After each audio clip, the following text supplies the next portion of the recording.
বছর জুড়ে যুদ্ধ, রাজনীতি, প্রযুক্তি ও জলবায়ু সংকটের ছাপ রেখে বিশ্বকে এক নতুন বাস্তবতার মুখোমুখি দাঁড় করিয়েছে ২০২৫ সাল। ক্ষমতার পালাবদল, কৃত্রিম বুদ্ধিমত্তার বিস্তার, জলবায়ু পরিবর্তন, দুর্যোগ এবং তরুণ প্রজন্মের উত্থান সব মিলিয়ে বিশ্বকে নতুন অভিজ্ঞতা দিয়েছে বিদায়ী বছর।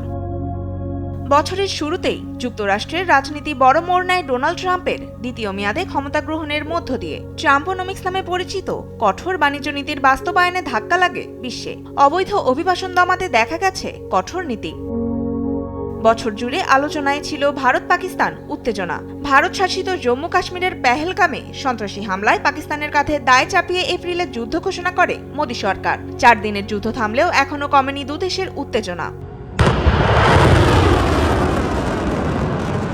এবছর আলোচনার শীর্ষে ছিল তরুণ প্রজন্ম বা জেনজিদের দাপট।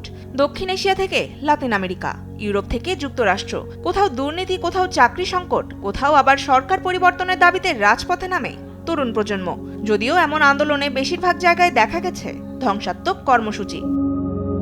২০২৫-এ বন্যা, ঘূর্ণিঝড় ও তাপমাত্রা বৃদ্ধির মতো প্রাকৃতিক দুর্যোগে ব্যাপক প্রাণহানি দেখেছে বিশ্ব। ভারত, শ্রীলঙ্কা, ইন্দোনেশিয়া ও ভিয়েতনামের ভয়াবহ বন্যা ও ঘূর্ণিঝড় স্মরণীয় করে রাখবে এ বছরকে। যুদ্ধক্ষেত্রে ড্রোনের ব্যবহার নতুন মাত্রা পেয়েছে এবছর। ইউক্রেন থেকে গাজা, নানা সংঘাতে নজরদারি ও হামলার প্রধান অস্ত্র হয়ে উঠেছে ড্রোন। সব মিলিয়ে ২০২৫ সাল ছিল বৈশ্বিক পরিবর্তনের এক গুরুত্বপূর্ণ অধ্যায়। রাজনীতি, প্রযুক্তি, পরিবেশ ও সমাজ পরিবর্তন সব ক্ষেত্রেই স্মরণীয় হয়ে থাকবে এ বছরটি। তনিমা ইসলাম, নিউজ ডেস্ক, দেশ টিভি।